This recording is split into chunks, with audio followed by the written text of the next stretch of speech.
Thanks for watching. Don't forget to like, comment, share and subscribe to Famous Scholar को subscribe करके bell icon पे जरूर click करें। जज़ाकल्लाह। बिस्मिल्लाहिर्रहमानिर्रहीम नहमदुहु व नसल्ली व नसल्लिमु अला रसूलिल करीम अम्मा अच्छा बाद भाई, हम्दन कसीरन तय्यबन मुबारकन फी रब्बि इश्रह ली सदरी व यस्सिर ली अमरी वहलुल उक़दतम मिन लिसानी यफ़क़हू क़ौली रब्बी यस्सिर व ला तुअस्सिर व तम्मिम बिल खैर व बिका नस्तईन या फत्ताहु या फत्ताहु या फत्ताह। ये बात चल रही थी ज्योग्राफी ऑफ पाकिस्तान। नहीं, वो आगे वाली बंद करनी है ताकि आपको सही नजर आए ना। सर्दी लग रही है। अच्छा भाई,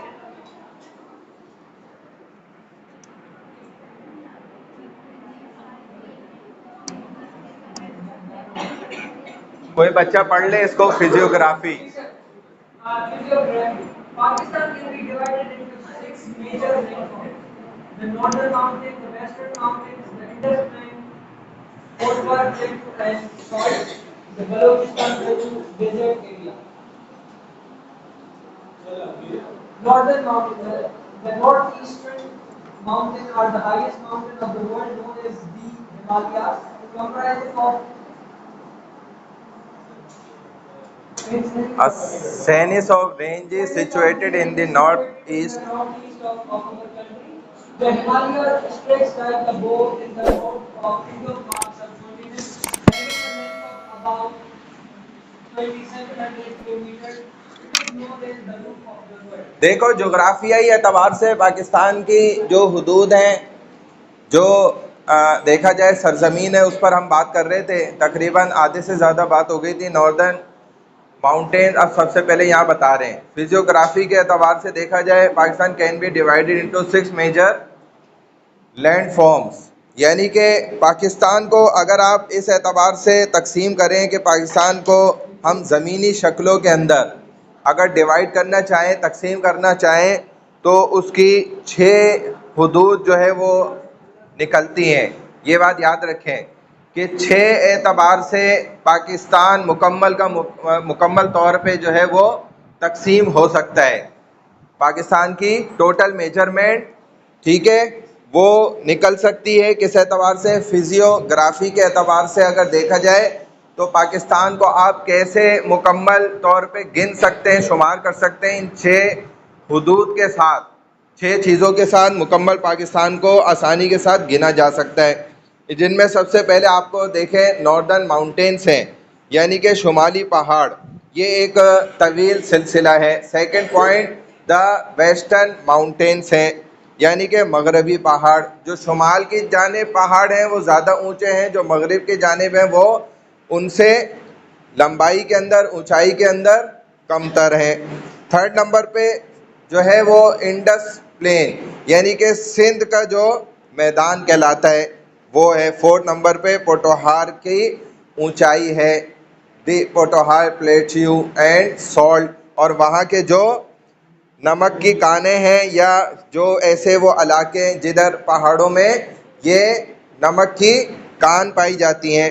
फिफ्थ नंबर पे बलूचिस्तान प्लेट्यू, यानी कि बलूचिस्तान की जो ऊंचाई वाली जगह हैं, डेजर्ट एरियाज। उसके बाद लास्ट पॉइंट है सहराई इलाके।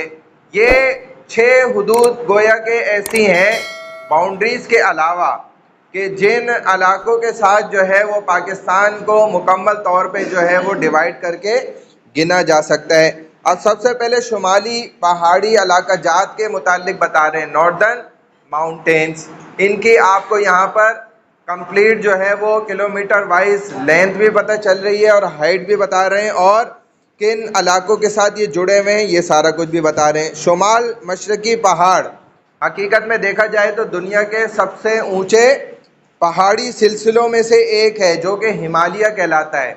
आपने इसका नाम भी पहले सुना हुआ होगा। पाकिस्तान के अंदर मैंने आपको पहले भी बताया, देखें अल्लाह ताला ने बहुत नेमतें इस मुल्क को अता की हैं।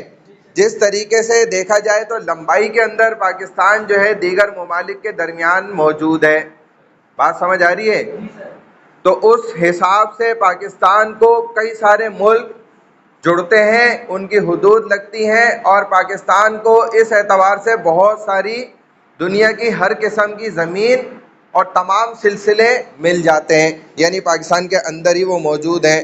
अब इस एतबार से देखें, हमारे मुल्क के शुमाली मशरक़ में वाक़े जो ये सिलसिले हैं ना हिमालय वग़ैरह का, तो ये पूरे बरसग़ीर पाक व हिंद के एतबार से भी देखा जाए तो सबसे ज़्यादा फैला हुआ सिस्टम है। पहाड़ी इलाकों के एतबार से पूरे हिंदुस्तान और पूरे मुकम्मल बरसग़ीर के अंदर अगर आप देखें, जिसकी लंबाई तकरीबन कितनी है, 2700 किलोमीटर पर मुश्तमिल है। और यहाँ पर आपको ये वादियाँ भी मिलेंगी, गिलगित है, हंसा है, और कागान है, सावात है, कश्मीर है। बात समझ आ रही है? जो कि पाकिस्तान की कौन सी वादियाँ समझी जाती हैं? सबसे अच्छी और मशहूर वादियाँ समझी जाती हैं, जहाँ पर लोग घूमने फिरने भी जाते हैं। हाँ, सयाह के। और पाकिस्तान की सबसे खूबसूरत जगह कौन सी है? मोबाइल अंदर रख दो दोनों, आप भी रख दें, आप भी रख दो। सबसे खूबसूरत जगह शामला। कौन सी है? कश्मीर है। तुम्हारा गोट है, यहाँ पे भैंसे हैं। और नारायण कागान है। मैंने वो देखा हुआ है, लेकिन वो कुछ भी नहीं है उस चीज़ के, जो जगह मैं बता रहा हूँ उसके सामने। पाकिस्तान की आपको सबसे मशहूर जगह, सबसे खूबसूरत जगह, मशहूर नहीं, सॉरी, मशहूर मैंने गलती से कहा, सबसे खूबसूरत जगह जो लोगों को पता ही नहीं है, सच्ची बात है, पाकिस्तान में है भाई, पाकिस्तान में मौजूद है। और लोग वहाँ, उनको पता ही नहीं है तो जाएंगे क्यों, जब पता ही नहीं है तो। हाँ, बता रहा हूँ ना, मैं तो बताऊंगा ना। लेकिन माशाल्लाह आप लोग भी तो पाकिस्तान में ही रहते हैं ना, मैं अकेला तो नहीं रहता। आपको भी पता होना चाहिए ना। कराची की भी बहुत सी जगह हैं, वो भी आपको नहीं पता होंगी, लेकिन वो खूबसूरती के एतबार से नहीं, वैसे अजूबे के एतबार से हैं। कैलाश भी नहीं है। कश्मीर से भी खूबसूरत है वो जगह। अच्छा, उस जगह की खासियत क्या है मैं आपको बताऊं पहले, कि उस जगह में पूरे पाकिस्तान में जो सब चीज़ें मौजूद हैं, उस एक अकेली जगह में मौजूद हैं। यानी कि पाकिस्तान के सारे मौसम उस एक जगह पर है। यानी कि आपको वहाँ पर बारिश भी मिल जाएगी, बर्फ़बारी भी मिल जाएगी, आपको सूखी जगह भी मिल जाएगी, गीली जगह भी मिल जाएगी। वहाँ पर आपको पानी बहता हुआ भी मिलेगा, बर्फ़ जमी हुई भी मिल जाएगी, ठंडा पानी मीठा भी मिलेगा, गर्म भी मिलेगा, पहाड़ी भी मिलेगी, सहरा भी उधर जुड़ा हुआ है। फिर वहाँ पे आपको सब्ज़ा भी मिलेगा। नहीं भाई, उस जगह का नाम आप अब जाके ना गूगल पे लिखना, फिर आपको हकीकत खुलेगी। उसका नाम पता है क्या है? हमारे एक उस्ताद कहते हैं, मुझे लोगों ने ऐसे ही कहा कि भाई अगर आप वहाँ नहीं गए तो आप, इसका मतलब जन्नत में नहीं गए। पाकिस्तान की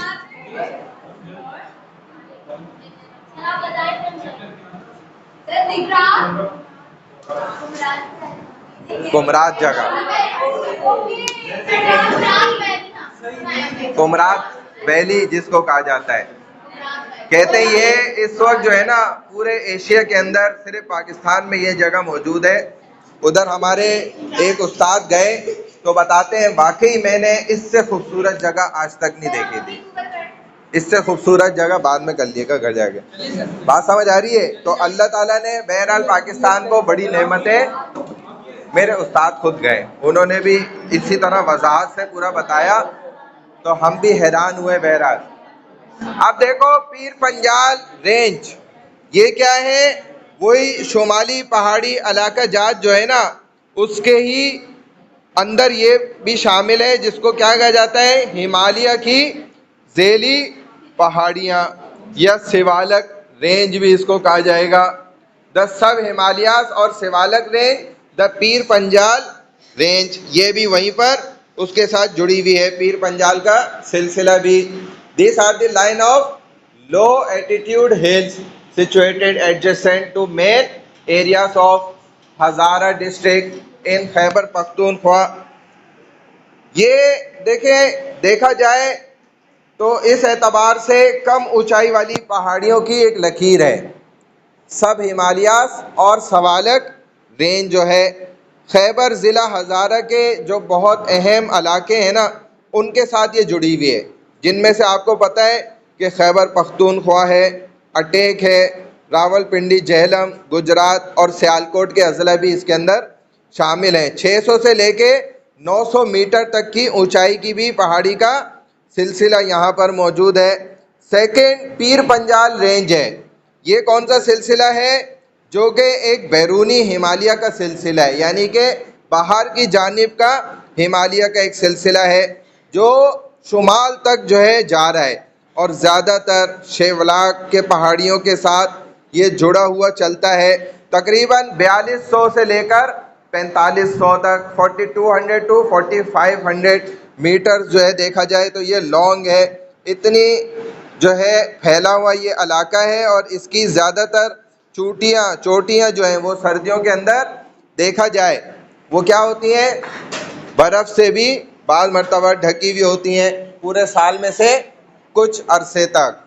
ये बात समझ में आ गई। सेंट्रल हिमालयाज देखो अब आगे, यानी कि शुमाली पहाड़ी इलाका जात।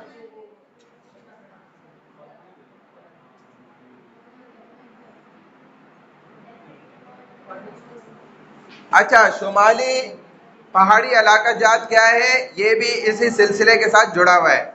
भाई मोबाइल अंदर रख दो बंद करके, मोबाइल यूज़ नहीं करो, बिल्कुल बंद कर दो। सेंट्रल हिमालयाज यानी कि मरकज़ी हिमालय पहाड़ी का सिस्टम, ये पहाड़ पीर पंजाल और कराकरम के सिलसिले के दरमियान में वाक़े है और इन सिलसिलों की औसत ऊंचाई देखी जाए, हाइट जो है वो 6000 मीटर है।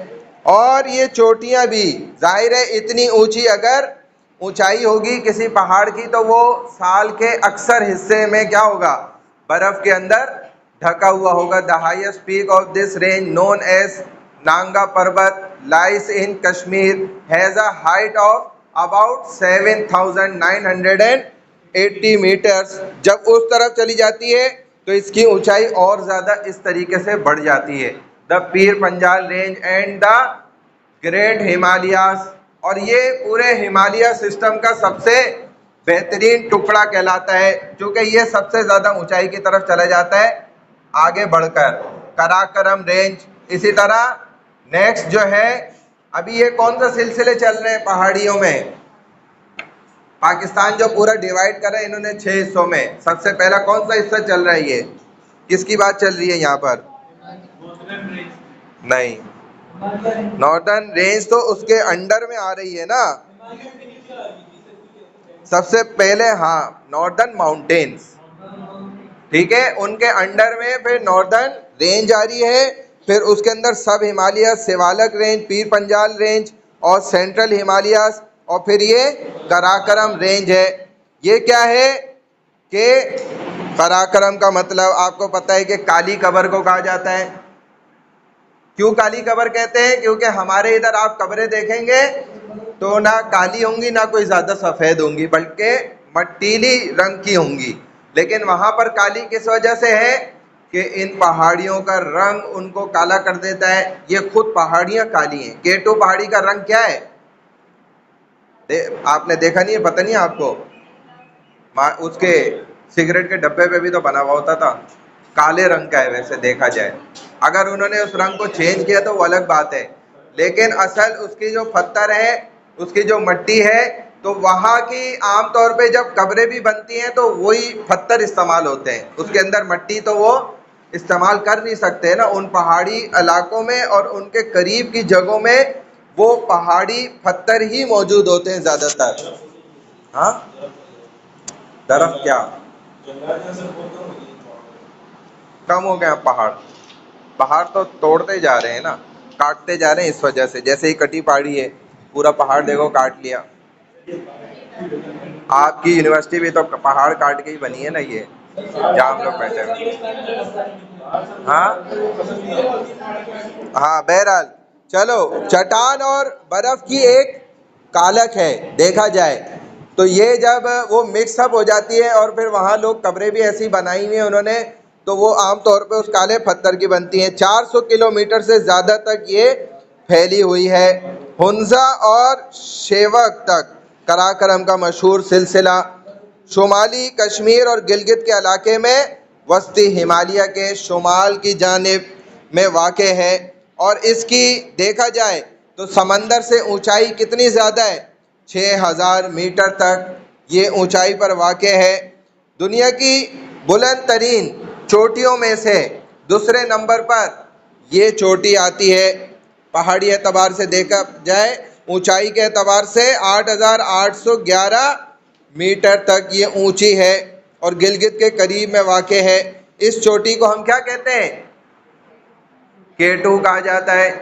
K2 का मतलब क्या है?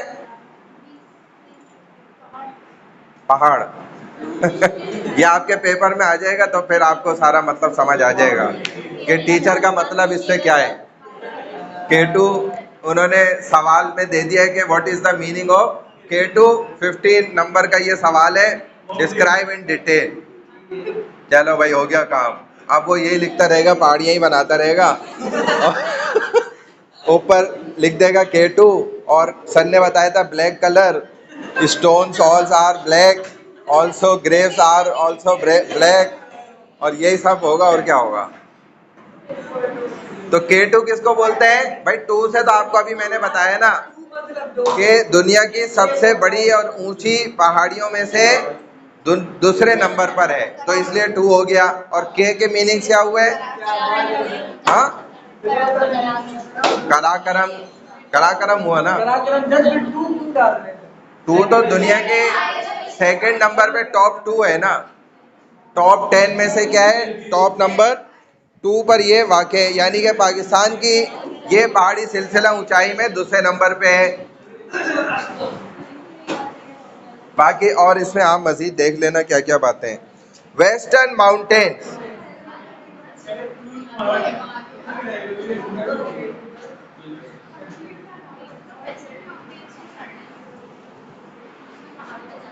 चलो वेस्टर्न माउंटेन्स इसको पढ़ो।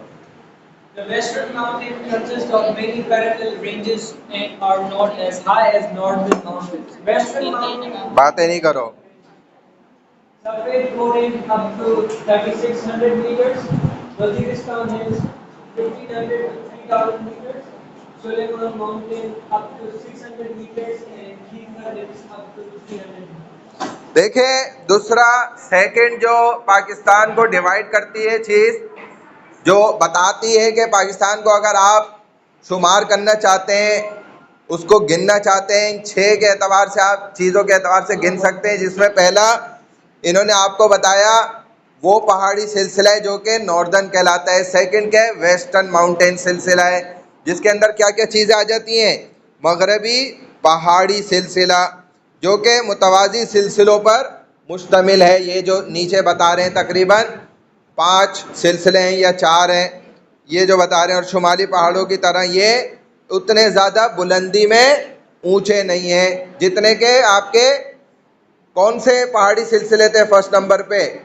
नॉर्दर्न माउंटेन्स थे। उतनी ऊंचाई इन पहाड़ी सिलसिलों की नहीं है। जिसमें सबसे पहले सफ़ेद कोह की है, जिसकी हुदूद कितनी है? तकरीबन 3600 मीटर्स है। दूसरे नंबर पे वजीरिस्तान की पहाड़ी सिलसिला है जो 1500 से लेकर 3000 मीटर तक की ऊंचाई के सिलसिले हैं। सुलेमानी माउंटेन्स हैं जो कि 600 मीटर तक है। इसके बाद आखिर में केरथर है, ये भी पहाड़ी सिलसिला है जो कि ऊंचाई के अंदर 300 मीटर तक है। और उनमें सबसे ऊंची पहाड़ी सिलसिले की हाइट कितनी थी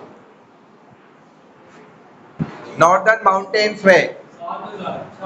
7200 कुछ थी समथिंग, ठीक है ना। अब आप 7000 भी कहे तो ठीक है। थर्ड नंबर पे हमने बात करी इंडस डेल्टा। ये क्यों सो गई? उठाए इनको, उठो भाई, बताओ पाकिस्तान कितने हिस्सों पे डिवाइड होता है? 10। 6.5। मैंने 6 बोले, आपने आधा हिस्सा खुद ही डाल दिया। अच्छा 6 कौन कौन से हैं बताओ? 2-3 तो तुम्हारे सामने ही है ना। ये सिलसिलों से क्या होता है, पाकिस्तान हम गिन सकते हैं, शुमार कर सकते हैं कि पाकिस्तान हकीकत में इन तमाम सिलसिलों पर मबनी है। 3rd नंबर पे क्या है, इंडस डेल्टा, जिसको क्या कहा जाता है कि ठट्टा का सिंध का ऐसा इलाका है जो देखा जाए वहीं से करीब से शुरू होता है और दरियाए सिंध तक ये जाकर पहुंचता है। और इस इंडस डेल्टा की और भी बहुत सी शाखें हैं जो कि तकसीम हो जाती हैं और पहुंचती किधर है, बहीरे अरब तक पहुंचती हैं। यानी कि समंदरी जो हिसाब किताब है सारा पानी का देखा जाए, हालांकि आप ठट्टा गए होंगे तो आपको पता होगा कि वो इलाका किस तरीके का है, बहुत ही सूखा इलाका है और देखा जाए तो बंजर इलाका भी कहा जा सकता है उसको, कोई सर्द सब इलाका नहीं है वो ठट्टा का। लेकिन अल्लाह का उसूल और तरीक़ेकार देख लो क्या है कि वो अल्लाह वहाँ से भी पानी सिलसिले को चलाकर और बहीरे अरब तक पहुँचा रहे हैं। समंदरी डेल्टा हमने खुद भी देखा कि इधर बंजर है और वहाँ से वो इतना बड़ा जो है वो समंदर गुजर रहा है, उसका असर देखो यहाँ तक नहीं आ रहा। हालांकि कराची भी देखा जाए तो कितना बड़ा यहाँ पे समंदर का हिस्सा लगता है इस कराची को, लेकिन कराची की ज़मीन, मकसद लोग के बताते हैं और कहते हैं कि भाई इधर आप जो है अनाज नहीं उगा सकते, बहुत मुश्किल है, ठीक है, यहाँ पे गल्ला नहीं उगा सकते, गन्ना नहीं उगा सकते, और भी बहुत सी चीज़ें नहीं उगा सकते। लेकिन आप इंटीरियर सिंध की तरफ चले जाएं तो अल्लाह की सारी नेमतें वहाँ पर माशाल्लाह उग रही हैं और उनका जायका भी बड़ा ज़बरदस्त है। बात समझ आ रही है? अच्छा जी, आगे देखो, ये इलाका तकरीबन 36 से 45 किलोमीटर के दरमियान का है, 36 टू 45 किलोमीटर इतने इलाके पर ये मौजूद है और ये तेज़ लहरों के दौरान डूब भी जाता है। इसमें मैंग्रोव की दलदलें भी हैं और जुनूब में पुरानी डेल्टेक ज़मीनों को ग़ुलाम मोहम्मद बैराज की नहरों के ज़रिए दोबारा हासिल किया जा रहा है।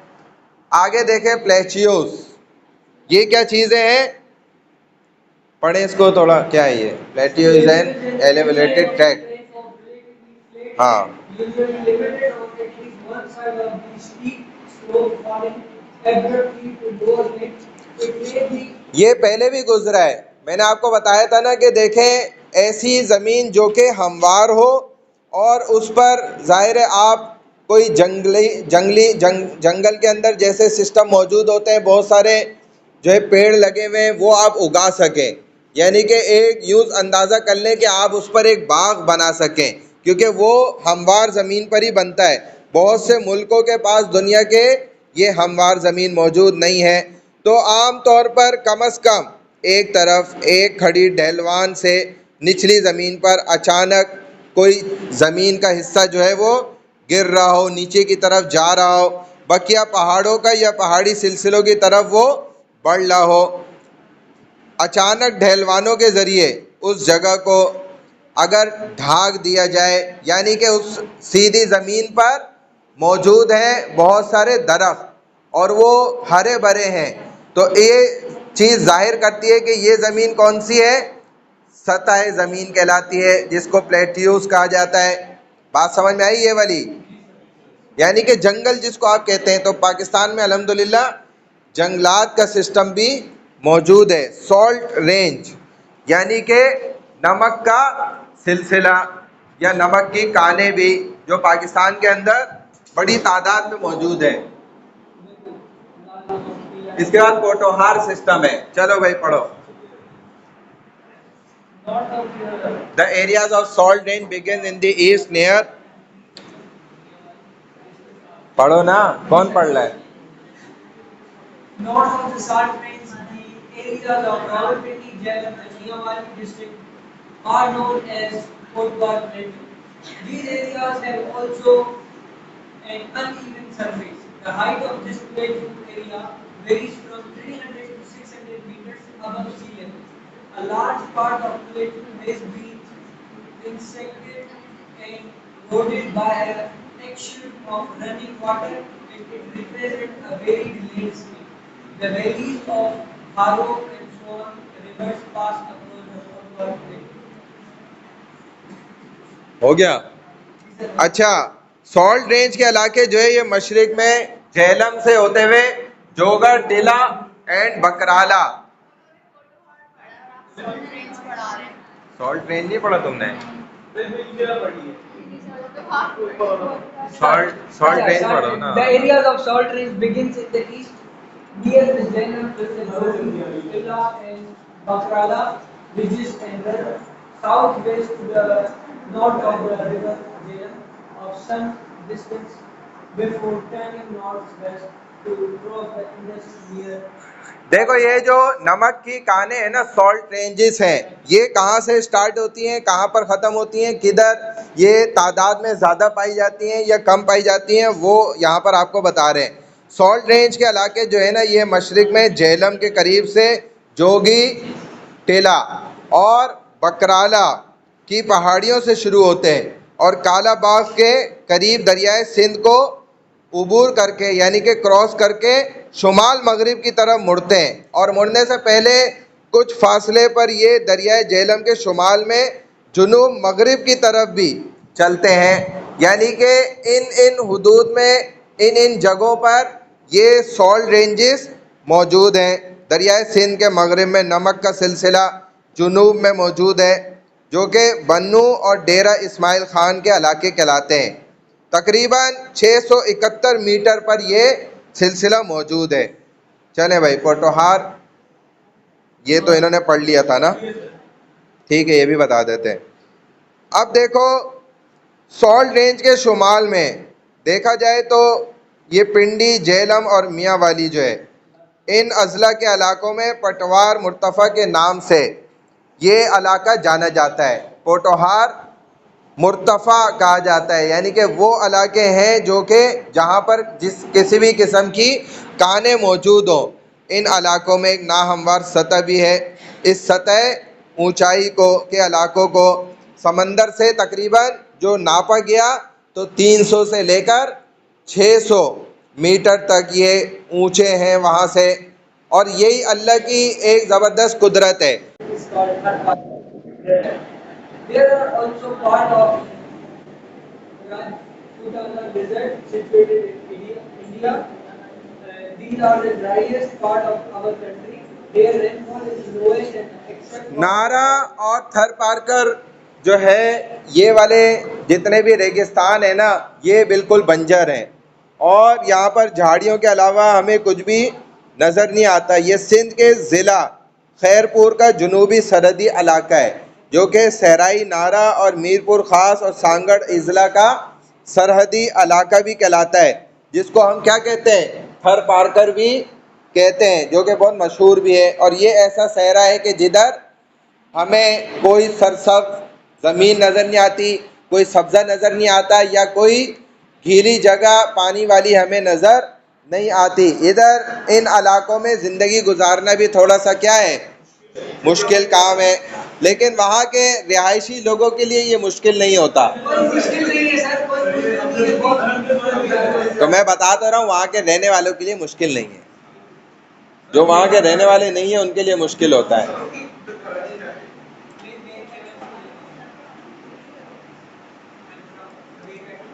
देखो, इसके बाद जो है ना, जियो फिजिकल,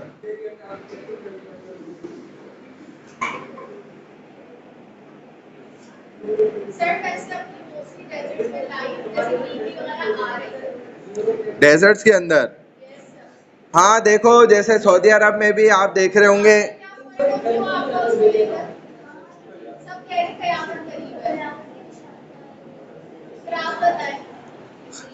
नहीं असल में देखो मसला ये है कि जो है एक अल्लाह वाले बुजुर्ग ने जो है ना ये पेशन गोई की थी। उन्होंने कहा था, बताया था कि भाई जो है हज़रत खिज़र अलैहिस्सलाम, उनसे जो है ना अल्लाह ताला ने मेरी मुलाकात कराई। नेक अल्लाह वालों के ऐसे वाक़यात होते हैं। वो उन्होंने अल्लाह से बहुत ज़्यादा दुआ की थी कि अल्लाह मुझे ना, ये अभी का चंद साल पहले की बात है, तकरीबन यूँ समझ लें कि 2 या 3 साल पुरानी बात है।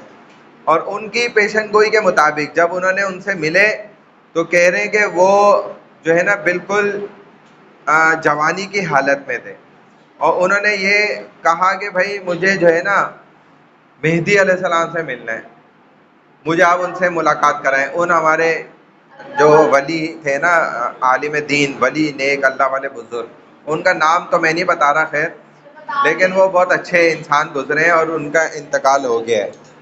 तो उन्होंने जो है इनकी मुलाकात करा दी हज़रत मेहदी अलैहिस्सलाम से, और उन्होंने देखा कि वो ज़ाहिर है बिल्कुल अपनी उस असली हालत में थे, और उन्होंने यहाँ पर सफ़ेद कपड़ा डाला हुआ था, रुमाल जिसको कहते हैं, जिससे उनका चेहरा जो है छुप रहा था। तो इन्होंने कोशिश भी करी, कहते मैंने हल्की सी झलक देखी तो वो बिल्कुल जवानी वाली थी। और मेहदी अलैहिस्सलाम का ज़हूर जो होगा ना हकीकत में, वो आता है तकरीबन 27 साल की उम्र के होंगे, जो वो सबसे पहले बैतुल्लाह में तवाफ़ करते के दौरान नज़र आएंगे, एक इंसान को, शख्स को दिखेंगे, तो वो उनको देखते ही जो है ना कहेगा कि ये कोई अलग से ही अल्लाह वाले बंदे हैं, तो ये मुझे लग रहा है कि ये मेहदी अलैहिस्सलाम है, ये आ गए। तो वो इस बात का जिक्र वहाँ ना लोगों से करेगा, और लोग भी फिर ये बात फैला देंगे, वहाँ पूरे हरम में ये बात फैल जाएगी, आहिस्ता आहिस्ता जंगल की आग की तरह ये बात पूरी दुनिया में फैल जाएगी, और हकीकत में मेहदी अलैहिस्सलाम वही होंगे, और ये उनका यहाँ से ज़ुहूर होगा, यानी कि इधर से वो ज़ाहिर होंगे बैतुल्लाह में दौरान तवाफ़ से ही। और फिर वो बात जैसे ही फैल जाएगी, और इस वक्त इनकी उम्र जो होगी ना वो तकरीबन 27 साल आती है या 32 साल आती है, इन दोनों में से कोई एक है, जो मुझे हदीस में गालबन याद आता है वो यही है। तो उन्होंने जो बताया था, उन्होंने कहा था भाई मैंने जिस उम्र में देखा ना वो 19-20 साल की उम्र थी, यानी कि यूँ समझो कि तुम्हारे पास बहुत ज़्यादा भी जो है ना 9 से 10 साल है, 9 से 10 सालों में आइंदा इमाम मेहदी अलैहिस्सलाम का जो है वो ज़हूर मुमकिन है, इम्कानात में से। अब भी देखा जाए तो 2 सवा 2 साल तो इनके इंतकाल को गुजर गए, और इन्होंने अपनी उम्र के आखिरी हिस्से में ही तकरीबन ये देखा था, उनसे मिले थे। तो उस हिसाब से देखा जाए तो 8 साल मज़ीद और हैं। अब ये निशानियाँ उसके पेश खेमा हैं, कहा जा सकता है। सबसे बड़ी निशानी जो क़यामत की अलामतों में से है वो यही है कि सबसे बड़ी निशानी में ये होगा कि मेहदी अलैहिस्सलाम नज़र आ जाएंगे, उनका ज़हूर हो जाएगा, और वाकई में हकीकत में वो मेहदी अलैहिस्सलाम ही होंगे, और पूरी शरीयत को दोबारा नाफिज करने की कोशिश करेंगे, और जो शरीयत के अलावा ज़िंदगी गुजार रहे हैं वो सारे लोग उनके पीछे नाकाम हो जाएंगे, और वो वाकई में शरीयत का नफाज भी करेंगे। और जैसे ही ये सब होगा काम, तभी फिर दज्जाल का ज़हूर होगा, क्योंकि फिर इस्लाम का बोलबाला होगा, तो अब शैतान का ज़हूर ज़रूरी था। ये अल्लाह ने क़यामत की बड़ी और निशानी रखी। उससे थोड़ा ही पहले बड़ी निशानियों में याजूज माजूज खुल जाएंगे, एक देव हेकल ज़मीनी जानवर है वो निकल आएगा बैतुल्लाह पे, सबसे पहले वो चढ़ेगा और उसकी ईंटों को उखाड़ के तोड़ के फेंकना शुरू करेगा, और लोग उसको नहीं हटा सकेंगे, ना कोई रोक सकेगा। फिर ये जो याजूज माजूज हैं वो निकल आएंगे। फिर सूरज जो है वो निकलता है, और हदीस में आता है अल्लाह के रसूल सल्लल्लाहु अलैहि वसल्लम फरमाते हैं कि वो अल्लाह के पैरों में जाता है, सजदा करता है कि अल्लाह आपका हुक्म है मैं जाऊँ, तो वो हुक्म मिल जाता है, वो आगे चला जाता है। उस दिन अल्लाह का हुक्म नहीं मिलेगा कि आप वापस लौट जाओ, तो कहते हैं कि सूरज ऐसे मगरिब में कि करीब जा चुका होगा, लेकिन वो फिर वापस उल्टा आ जाएगा। इस तरीके से उल्टा वो वापस जाके जो है ना जहाँ से निकला वहीं पे ही गुरूब हो जाएगा, यानी कि मशरिक से निकला तो मशरिक में मगरिब बना देगा, वहीं गुरूब हो जाएगा। इधर से फिर इंसानों की तौबा के दरवाज़ा बंद हो जाएगा। अब कोई इंसान अगर सब देख भी लिया तौबा कर रहा होगा तो वो तौबा नहीं मानी जाएगी, नॉट एक्सेप्टेबल हो जाएगी, बात ख़त्म। फिर जो है वो एकदम इसका दज्जाल का ज़हूर होगा, और ये इसके बारे में जो है वो काफ़ी तफसील है, बहरहाल उसको छोड़ो, फिर ये रह जाएगा, वहाँ पे सिलसिला फिर वो शुरू हो जाएगा सारा। चलो भाई, अब देखो जो हमने जियोग्राफिकल ऑफ पाकिस्तान पढ़ा है ना, जियो फिजिकल ऑफ पाकिस्तान भी सेम तकरीबन वही चीज़ है, इसीलिए मैं इसमें हर चीज़ नहीं समझाऊंगा आपको, ये एक तरह से समझ लो कि रिपीट हो रहा है। पाकिस्तान की जियो फिजिकल फ्यूचर्स क्या है, और ये जो एक वर्ड है जियोफिजिकल स्ट्रेटेजी। ये कहते हैं कि अंग्रेज ने सबसे पहले ये नाम जो है वो मारूफ कराया, यानी कि उसने ये नाम जो है सबसे पहले बताया। उसका नाम क्या है? Frederick L Schuman. ये आगे देखो आ भी रहा है, ये रहा उसका नाम यहाँ पे लिखा हुआ है, जिसने ये एक स्ट्रेटेजी जो है हमें बताई, समझाई जियोफिजिकल की, वो इसने बताई। फिर इसके मीनिंग क्या है वो भी आगे आ रहे हैं। तो यहाँ पर देखो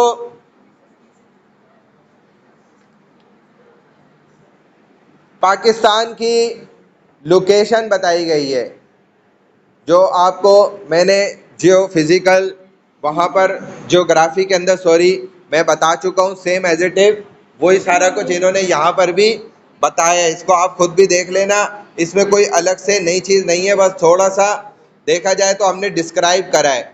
इन पिक्चर्स के एतबार से आप देख सकते हैं कि आपको पाकिस्तान के तमाम इलाकों की सारी जो है ना लोकेशन यहाँ पर बड़ी आसानी से पता चल रही है। ये आपका समंदरी सिलसिला जो है वो कहाँ से किस किस तरीके से चल रहा है वो आपको ब्लू लाइन में ब्लू कलर के अंदर समझ आ जाएगा। बाकी जो सिटी वाइज आपके इलाके हैं उनके नाम आपको ब्लैक कलर में लिखे हुए नज़र आ रहे हैं यहाँ पर, ठीक है ना। उसके अलावा कौन सी सरहद किस मुल्क की कितनी हद तक पाकिस्तान के साथ जुड़ रही है वो सरहद भी आपको एक ग्रीन कलर के अंदर साइड में नज़र आ रही होगी। अब देखो यहाँ पर where geo means earth, geography के अंदर, जियोफिजिकल के अंदर जियो के मतलब क्या है? दुनिया, यानी कि earth. And strategy means plannings, tactics and policy, ये उसके मतलब हैं। Definition of geostrategy, a branch of geopolitics that deals with strategy, the combination of geopolitical and strategic factors characterizing a particular geographic region, the use of by a government of strategy based on geopolitics। क्या मतलब हुआ इसका? कि ये एक इस्तिलाह है जो Frederick L शेमन ने मुतारिफ कराई थी, और जहाँ जियो का मतलब है ज़मीन और हिकमत अमली का मतलब है मंसूबा बंदी या हिकमत अमली और पॉलिसी। जियो स्ट्रेटजी की तारीफ क्या है, डेफिनेशन क्या है? कि जोग्राफियाई सियासत की ये एक शाख है जो हिकमत अमली से मुताल्लिक है, यानी कि पूरी कायनात में दुनिया के अंदर आपका जो मौजूदा नक्शा है मुल्क का, चाहे कोई भी मुल्क है, तो उसको उसकी तमाम तहकीकात के साथ जो है वो डिफाइन करना, उसको मुतारिफ करना, उसको जो है वो बयान करना, ये असल में क्या कहलाती है? जियो स्ट्रेटेजी या जियो फिजिकल फ्यूचर्स ऑफ, फिर जौन सा भी मुल्क है, पाकिस्तान है या जो भी है, तो वो जो बयान करती है ये कहलाती है जियो स्ट्रेटेजी। बात समझ में आ गई ये वाली? ये उसकी डेफिनेशन है। इसमें डेफिनेशन में 3 पॉइंट हैं जो आपको समझने चाहिए कि उसकी शाखें बयान करती है, कम्बिनेशन बताती है जियो पॉलिटिकल वाइज, और use by government of strategy based on Jio politics, ये तीनों चीजें बताती है। स्ट्रेटेजिक जियोग्राफी थोड़ा सा डिफरेंस है, थोड़ा सा सिर्फ रद्दो बदल है। तस्वीराती जोग्राफिया कहलाता है ये। स्ट्रेटेजिक क्या है? जियोग्राफी, यानी कि तस्वीराती जोग्राफिया वो क्या कहलाता है? किसको कहते हैं? पढ़े कोई स्टूडेंट इसको। इसका ताल्लुक देखो हकीकत में मुकामी जितने भी इलाके होते हैं ना उनके साथ होता है। मुकामी इलाकों का जो कंट्रोल है या उन तक पहुंचना है, उन इलाकों तक जाना है, जो कौमों की सलामती और खुशहाली पर असरअंदाज होते हैं। देखो किसी भी मुल्क के लिए ना पाकिस्तान स्टडीज़ ये ज़्यादा अहम इस वजह से भी है कि आपको फिर अंदाज़ा होता है कि भाई आपका जो घर है ना ये कितनी हैसियत रखता है, इसकी क्या औकात है। अगर आप पाकिस्तान स्टडीज़ को नहीं समझेंगे आपको समझ ही नहीं आएगा कि भाई इसके मुताल्लिक, पाकिस्तान के मुताल्लिक हम पढ़ क्या रहे हैं और हमें क्या क्या पढ़ना चाहिए या हमें समझना चाहिए। ये अगर आपको नहीं समझ आएगा, आप इसको सही तौर पे नहीं पढ़ सकेंगे, तो आप इस बात से महरूम रह जाएंगे। आप उन इंसानों में से होंगे एक कि जिसका घर बहुत बड़ा है और उसको अपने घर के बारे में कुछ पता ही नहीं है। बात समझ आ गई? फिर हम उनमें से होंगे। लेकिन अगर आप इन चीज़ों को सीखेंगे, समझेंगे, तो आपको अंदाज़ा होगा कि भाई हम किस घर के अंदर रह रहे हैं और हमारे घर में क्या क्या चीज़ें मौजूद हैं और अल्लाह की क्या क्या नेमतें हैं। जितना ज़्यादा खुलती जाएंगी आप उसकी उतना ज़्यादा शुक्र अदा करते रहेंगे। तो तस्वीराती जोग्राफिया क्या कहलाता है कि आप अपने इलाकों को भी जान सकें, उनका कंट्रोल भी आपको पता हो कि भाई इधर जो है कवानीन कैसे चल रहे हैं और इन इलाकों के अंदर डिवीज़न कितने हैं, सब डिवीज़न कितने हैं, ये आपको पता होना चाहिए। जैसे हमें बहुत से हमारे लोगों में जो है सिर्फ कराची को ले लेना तो कराची के जो टोटल डिवीज़न है हमें नहीं पता होते। हालांकि कितने हैं टोटल डिवीज़न इस वक्त कराची के? बताओ भाई, ये तो मैं दूंगा फाइनल एग्जाम में कि completely describe the division, counting of division present in Karachi और सब डिवीज़न ऑल्सो डिस्क्राइब। तो फिर इसको कैसे बताओगे? कितने डिवीज़न है अभी कराची के अंदर? भाई 2017 में 5 थे, जब मर्दमशुमारी हुई ना 2017 की, उस वक्त टोटल 5 थे और 2019 के अंदर ये 6 हुए और 2021 के अंदर ये 7 हो गए और अभी 8 है। अभी एक आखिरी लास्ट डिवीजन कौन सा बना है कराची के अंदर?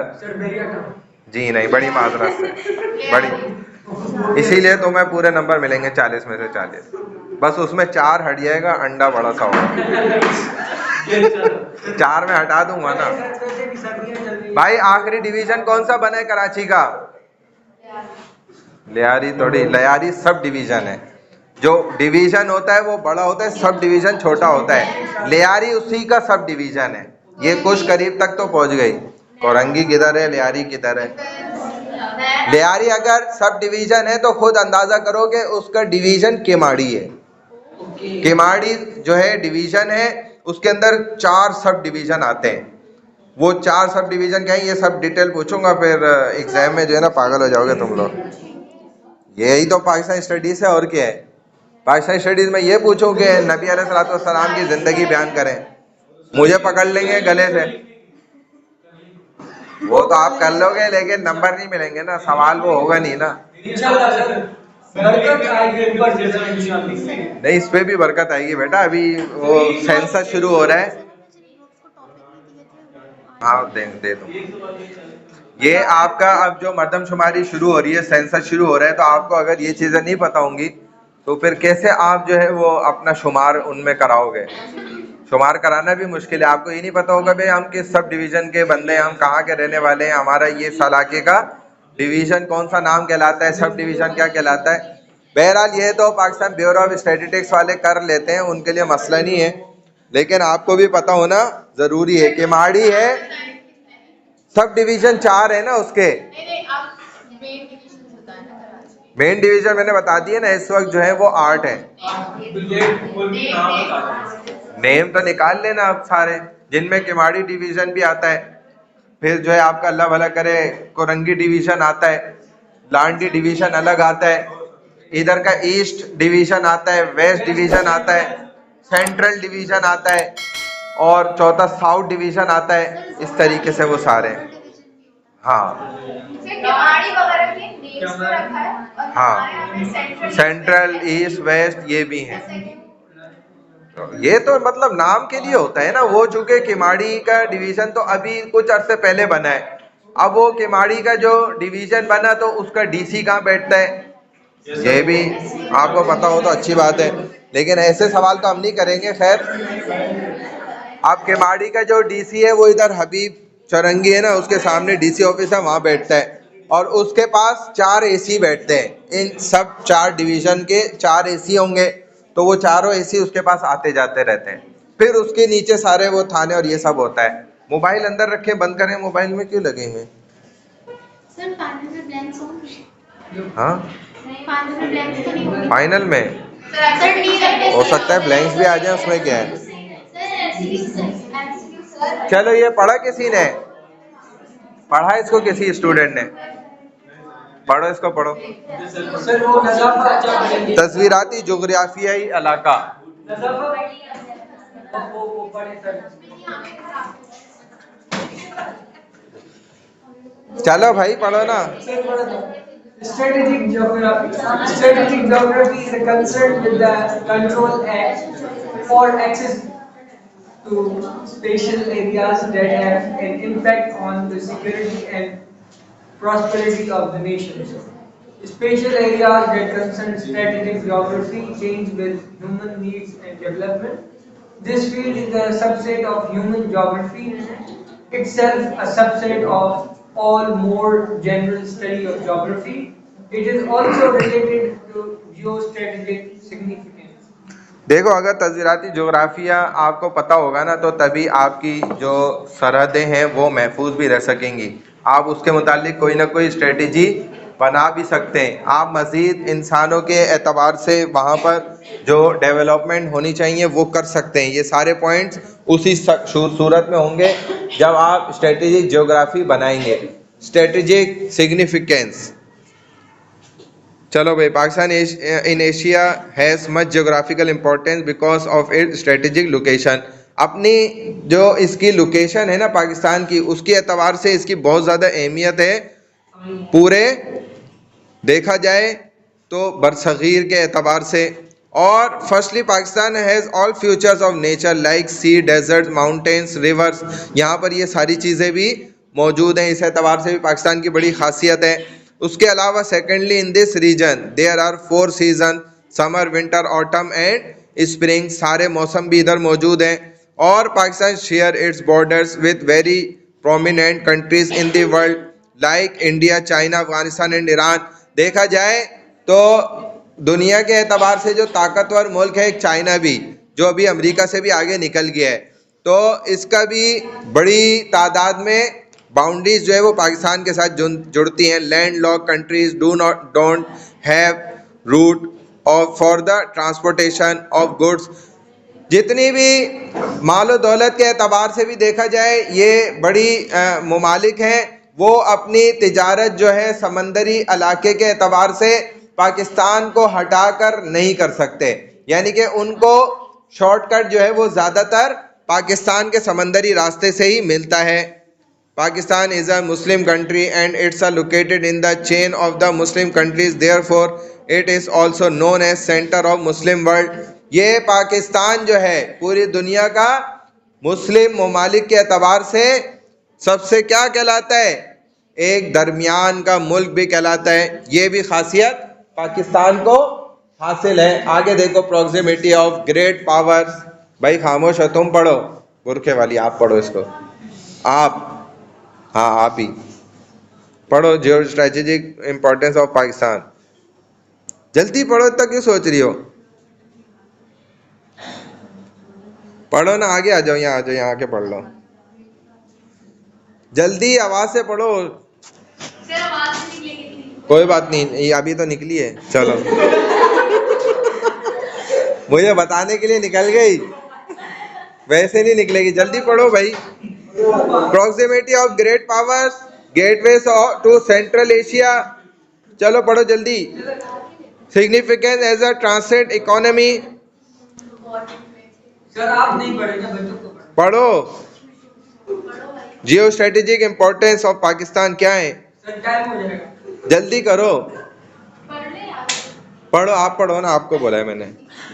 जल्दी पढ़ो, हिम्मत करो, शाबाश, जल्दी करो। कोई बात नहीं, पढ़ने दो, पढ़ो, जल्दी करो।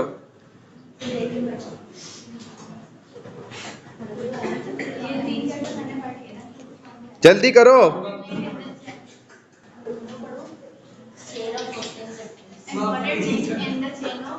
हाँ खामोश हो जा बाकी।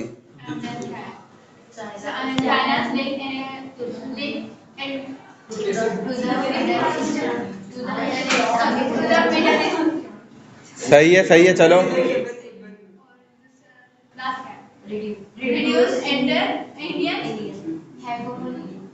हेगेमोनी in the Arabian sea and Indian ocean. चलो ये पढ़ो।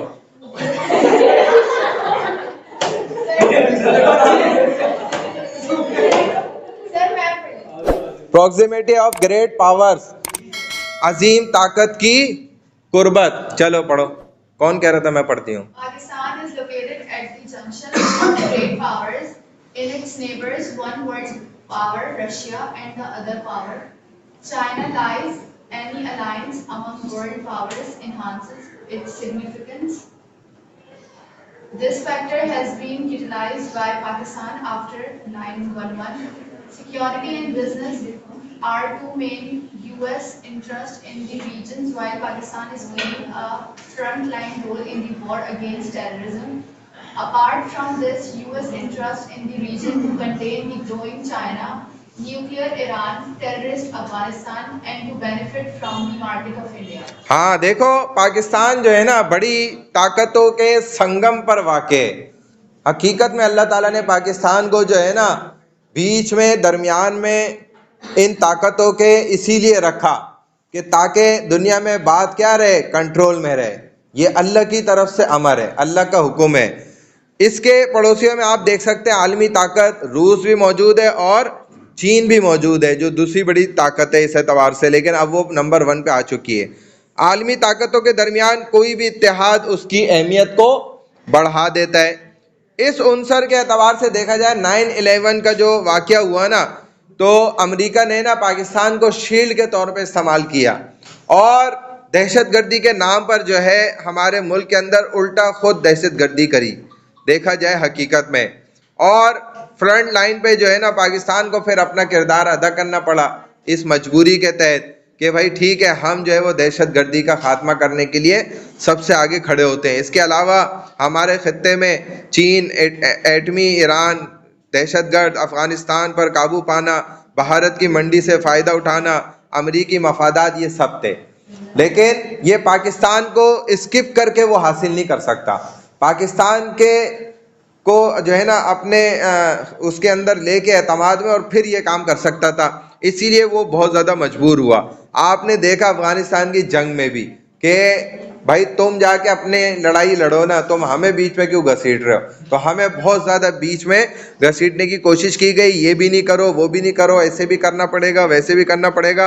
अब उसके एतबार से क्या हुआ, पाकिस्तान को बहरहाल बड़ा जो है नुकसान तो उठाना पड़ा, लेकिन ये अमेरिका की एक स्ट्रेटेजिक थी और उसके साथ किए हुए हमारे बहुत से मुआहदे, जिसकी वजह से हम मजबूर थे, हमें करने पड़े और किए भी।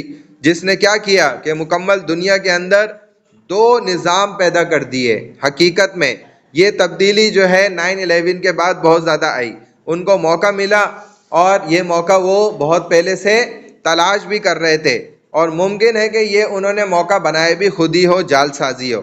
इन तमाम मसाइल में पाकिस्तान बिलवास्ता तौर पर मुलव्विस रहा, ख़ास तौर पर अलकायदा की कार्रवाइयों के बाद भी। अमरीकी थनक टैंक ने बारहा तस्लीम किया कि दहशतगर्दी के खिलाफ जंग पाकिस्तान की मदद के बगैर कभी भी नहीं लड़ी जा सकती। पाकिस्तान ने सख्ती से जंग लड़ी और वजीरिस्तान में जारी ऑपरेशन भी सरहदी इलाके में मुश्तबा तालिबान को भी निशाना बनाया गया, जो कि अपने पैर पे इन्होंने खुद कुल्हाड़ा मारा। और अब इनको इस बात का बड़ा अफसोस भी है कि हमारे ऐसे ऐसे बड़े बड़े काम थे जो नहीं कर सकती थी और उसके लिए वो तैयार किया जाता था। और हमारे एक मुफ्ती साहब, मुफ्ती शामजी साहब फरमाते थे, हमारे एक और उस्ताद थे, उन्होंने भी बताया, तो उन्होंने बताया कि भाई ये मुफ्ती शामजी साहब है ना, ये कोई मामूली इंसान नहीं है, इनके पास आपका जो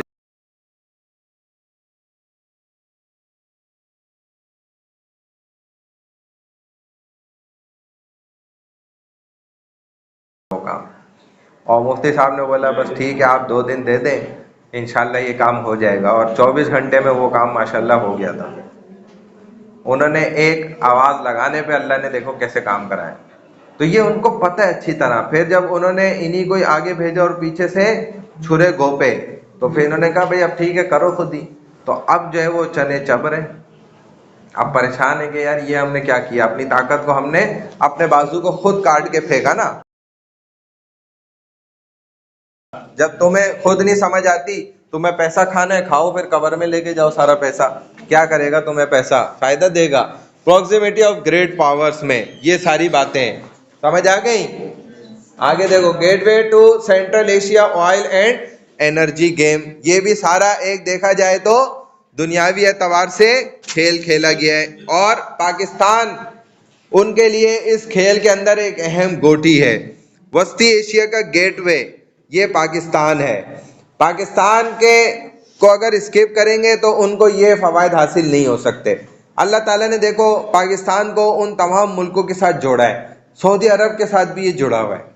वो ज़मीन जो सऊदी अरब की है ना पूरी तेल वाली, वो पाकिस्तान के पास भी अल्हम्दुलिल्लाह मौजूद है। लेकिन अल्हम्दुलिल्लाह इधर हमें अच्छे इतने लोग मिल गए ना कि उन्होंने सारी अच्छाइयाँ समेट ली हैं, अपने घरों के अंदर ही समेट ली हैं सारी। वो आवाम को तो फ़ायदा होने ही नहीं देते हैं ना। जैसे आप देखें कि ये एक चीज़ कहीं से कोई भी सामान या माल जो है वो आप बगैर ड्यूटी के लेकर आते हैं, उसको क्या बोलते हैं? स्मगलिंग करना है।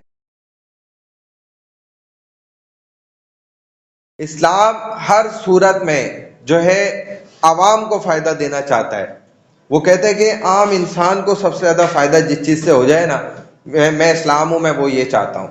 तो स्मगलिंग के अंदर मुसलमान को फ़ायदा है सबसे ज़्यादा, खुसूसन आम आदमी को भी, इंसान को भी फ़ायदा है, वो मुसलमान ना भी हो, क्योंकि उसको सारे ये टैक्स और ड्यूटियाँ सब फ्री चीज़ मिल जाती है। अभी देखो एक बच्चे की वो रिमोट कंट्रोल वाली वो बड़ी कार जो है यहाँ पर आप लेने जाओ 2 लाख की है, ठीक है ना, बैटरी वाली, डबल बैटरी। वो चमन से हमारा दोस्त जो है ना 10,000 की दे रहा है। 10,000 की, 2 लाख वाली चीज 10,000 की, 80 करोड़ वाली गाड़ी 40 लाख की। तो क्यों मिल रही है? अब उसमें क्या है, हमारा फायदा है। अच्छा, हमारे क्या है, हुक्मरानों का और हुकूमत का और रियासत का नुकसान है, तो वो क्या करती है, इल्लीगल कर देती है। हालांकि इस्लाम ने, कुरान हदीस ने इसको क्या करार दिया, लीगल करार दिया, हलाल करार दिया। तो आपके तो कुरान हदीस के खिलाफ वैसे इतना सारा निज़ाम बना हुआ है, इस एक चीज़ से फिर क्या होगा? सूद देख लो कितना ख़तरनाक है, क्योंकि उसमें आवाम का नुकसान है, इसलिए इस्लाम ने हराम करार दिया।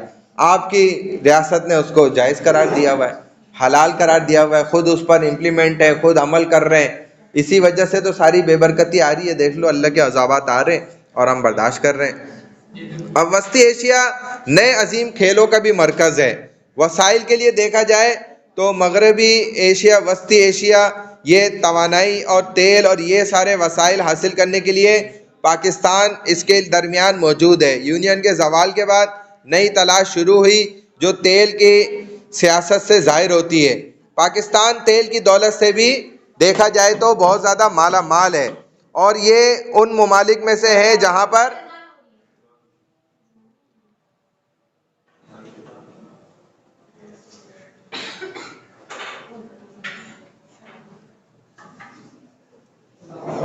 आ गए ना।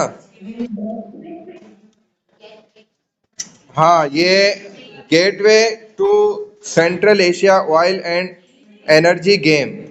अब देखो पाकिस्तान देखा जाए तो तेल की तरसील का भी एक जो है ना हिस्सा है, यानी कि यहाँ से भी तेल जो है वो बड़ी मिकदार के अंदर दूसरे ममालिक को बेचा जाता रहा है। ये अलग बात है कि अब जो है वो अल्लाह की तरफ से ऐसी बेबरकती हुई है हमारे आमाल की वजह से कि अब हम अपने लिए ही तेल को तरस रहे हैं। ईरान अपनी इजाफी गैस और तेल मशरकी ममालिक को बरामद भी करता रहा है और हमारे साथ जुड़ा हुआ भी है, एक पाइपलाइन की देर है। लेकिन ये मामलात होने क्यों नहीं दिए जाते?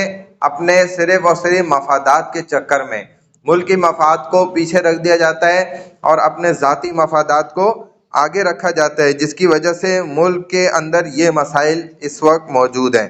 तवानाई की कमी की दुनिया में पाकिस्तान तवानाई से मालामाल ममालिक है, यानी ईरान और अफ़गानिस्तान के दोनों के मुकाबले में अगर देखा जाए तो पाकिस्तान को अल्लाह ताला ने बहुत ज़्यादा नेमतें दी हुई हैं। लेकिन अब हम मजबूर हो गए कि अल्लाह ने देखो ऐसी मार मारी है कि अब हम जाके ईरानी चीज़ें ढूंढ रहे हैं कि भाई वो ईरानी जो है ना हमें कुकिंग ऑयल मिल जाए, ईरानी टॉफ़ियाँ मिल जाए, ईरानी हमें जो है ना वो घी मिल जाए, तेल मिल जाए, ईरान का हमें फ़लाना मिल जाए। लोग आप चले जाएं, इधर इतना रश लगा हुआ है। मैं खुद भी गया वहाँ पर, देखा तो हर चीज़ ईरान की, साबुन, शैम्पू, वो इतनी बड़ी बोतल जो है मेरी घरवाली ने ख़रीदी 150 रुपये में। वो इधर से लो तो वो 600-700 रुपये से कम नहीं है। वही तेल जो हम 1 किलो यहाँ पर ख़रीद रहे हैं, यहाँ पर जो 1 किलो तेल हम ख़रीद रहे हैं वो इस वक्त मैं भी लाया था 420 रुपये किलो, और वहाँ पर जो किलो चल रहा है वो 280 रुपये। थोड़ा सा फर्क है, वो ईरानी तेल है। इसी तरह हर चीज के अंदर, हर चीज में तकरीबन बहुत ज्यादा फर्क है। ये सोराब गोल्ड पे पूरी मार्केट बन गई है। सोराब गोल्ड पे जैसे अलासिफ शुरू जहां से हो रहा है, पहली उल्टी गली के अंदर चले जाओ, पूरी मार्केट है। पठानों ने ईरान से डायरेक्ट कंटेनर मंगवा रहे, मलेशियन चीजें भी हैं, वो भी सस्ती हैं, क्योंकि क्या मसला है कि वहां का रुपया डाउन है तो चीज सस्ती मिल रही है। अभी तक हमारा रुपया उनसे ऊपर है, लेकिन अफसोस की बात है कि हमारा अपने ही टुकड़े से रुपया जो है आधे पे आ चुका है। यानी कि पाकिस्तान का जो हिस्सा है जो अलग हो गया, कौन सा हिस्सा है? बांग्लादेश। तो डबल हो गया उनका रुपया, अल्हम्दुलिल्लाह डबल से भी थोड़ा ऊपर जा चुका है। तो ये करेंसी भी हमारी इसी वजह से डाउन हो रही है कि हमारे यहाँ पर लोग जो बैठे हुए हैं और हमारे अपने आवाम के भी आमाल जो है वो सीधे नहीं हो रहे। कम अज़ कम नमाज भी पढ़े ना सारे, तो ये सब ठीक हो जाए। दोनों में तवानाई की वाफिर मिकदार है, जबकि भारत और चीन में तवानाई की कमी है। चीन ने कराकरम हाईवे के जरिए बहरे हिंद और बहरे अरब का रास्ता तलाश किया है, जो कि पाकिस्तान से होता वही जाता है, और इनको इसीलिए पाकिस्तान के साथ अच्छे ताल्लुकात रखना ये इनकी एक मजबूरी भी है। चाइना, ईरान ये आपसे ताल्लुकात कभी भी ख़राब नहीं कर सकता। इनकी बहुत सारी ज़ाती मफादात की मजबूरियाँ अपने मुल्की एतबार से, मुल्की मफादात के एतबार से ज़रूरी हैं, इसलिए ये आपके साथ दुश्मनी नहीं कभी भी किसी हाल में भी नहीं कर सकता। भारत की भी बहुत सी मजबूरियां मौजूद हैं, लेकिन फिर भी उससे बड़ी मजबूरी उनकी क्या है? जाती मफादात सियासतदानों के, जिसकी बुनियाद पर वो क्या करते हैं? मुल्की मफादात को छोड़ देते हैं, नुकसान होने देते हैं, कोई मसला नहीं है, लेकिन अपने जाती मफादात के लिए, अपनी हुकूमत लाने के लिए, अपने लोगों को खुश रखने के लिए पाकिस्तान से लड़ते रहते हैं, बिला वजह की टसल रखते हैं। हालांकि किसी भी तरह की कोई भी लड़ाई मुसलमान हिंदू की है ही नहीं। हकीकत में देखा जाए, मुसलमान भी खुदा को मानता है, हिंदू भी मानता है। वो अलग बात है कि आगे पैटर्न अलग है, उससे क्या होता है, वो भी इबादत करता है, ये भी पूजा करता है हिंदू, तो कोई बड़ा इतना मसला नहीं है। साथ रहे भी हैं, जब बरसगीर में रहते थे साथ ही रहते थे, एक दूसरे के घर में आने जाना भी होता था, तो वो अपनी वो करते थे पूजा, ये अपनी इबादत करते थे। ये उनसे शादी नहीं करते थे, वो इनसे नहीं करते थे, अपने उसमें होता था सारा, इनका अपने में होता था, कोई लड़ाई झगड़ा नहीं था। अलग होने के बाद क्या हो गया मसला?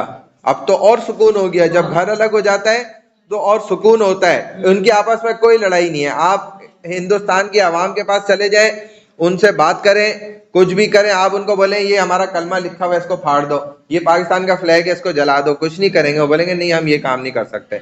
ऐसे आप पाकिस्तान में करके देख लें, ये भी मना कर देंगे भाई वो अलग मसला है, लेकिन हम ये काम नहीं कर सकते। हम हमारे साथ हिंदू हैं, वो काम करते हैं, वो कहते हैं कोई हमें कोई मसला नहीं है। इधर 500 मुसलमान हैं, हम 2 हिंदू हैं सिर्फ, हमें आज तक किसी ने कोई कुछ नहीं कहा, हमें कोई नहीं तंग करता, कोई परेशान नहीं करता। मुसलमान को क्या पड़ी है, ना हिंदू को पड़ी है, वो भी क्यों करेगा ऐसा। ये जानबूझकर इस तरह के वाकयात खुद करवाए जाते हैं पैसा देकर कि ऐसा इधर यहाँ पर ऐसा किया जाएगा। बिल्कुल significant as a translate economy काफी है।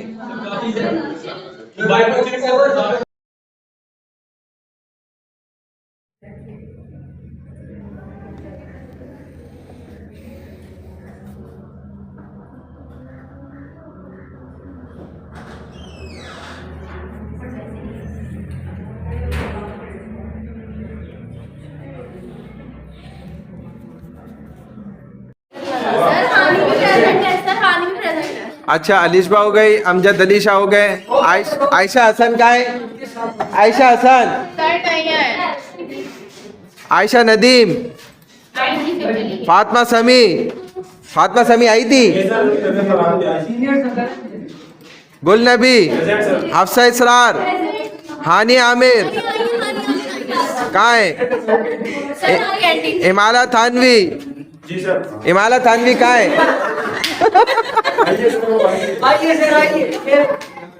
है कहाँ? सर अभी इसका नाम सर आई थी रीडिंग करती है बाद में। नेमत, नजाफत की कहाँ है? नजाफत की, रिदा बतूल, रिदा, रिदा जुल्फिकार, रिदा उमरा वाली से लगा मैं भी सर से रिदा जुल्फिकार कौन है? सर उमरा पे जो गई है रिमशा कंवल, सफीना कंवल, सफीना चली गई, सानिया अलवी, सभी आए थे, फिर था कौन नहीं? सेहर, सर ये भी नीचे बैठी है, ये मैंने आधी ली है। सर किसी की नेल पॉलिश पड़ी हुई है। शहीरा आलम, लगाना नहीं, जिसकी है उसी को लगाने देना। शहीरा आलम कहाँ है? शामिर शाहिद, सईद ईशा अली, सईदा खुशना, ये क्यों नहीं आई? ये तो आई नहीं, मोटी सी जो है वो नहीं आई, नहीं आई वो। सईदा जरमीन कैफी, सर आपने छोड़ दिया है, इसकी ये तो छोड़ गई है, ड्रॉप कर गई, मुझे पकड़ लेंगे कि इसकी भी लगा दी तुमने। तैयबा, मुझे पूरा फंसाने का प्लान है तुम्हारा। तैयबा कौन है? आई थी तैयबा, आई थी, देखा था किसी ने तैयबा को? नहीं आए सर, ऐसी कोई दोस्त नहीं है। तो इसकी अटेंडेंस कैसे लगी है? उम्मे रुबाब, पीछे वाली होती ना, जैन इमरान, सर ये भी आए थे। सर मैं शॉर्ट ऑफ अटेंडेंस हो गई, इससे पहले वाली एक स्लॉट की लगा दे सर मेरी भी इसी तरह का ये अभी मैं पीछे जाके खोलूंगा तो ये हट जाएंगी, जो लाल हो रही है ना, ये अभी 7 हमारे पहली से पहले वाली हो गई। अभी की सेव होगी, देखो ना। उसके बाद सर आयशा हसन कौन है? सर वो सीआर है, वो आज ही गई है और उसी को आपको बताइए कि आपने फिर भी उसके अटेंडेंस को एब्सेंट मार्क कर दी, फिर लगा दो उसकी। देखो सही हो गई ना सबकी?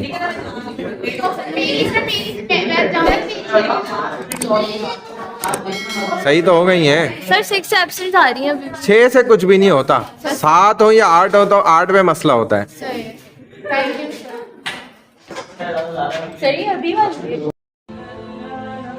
Thanks for watching. Don't forget to like, comment, share and subscribe to Famous Scholar को सब्सक्राइब करके बेल आइकन पे जरूर क्लिक करें। जज़ाकल्लाह।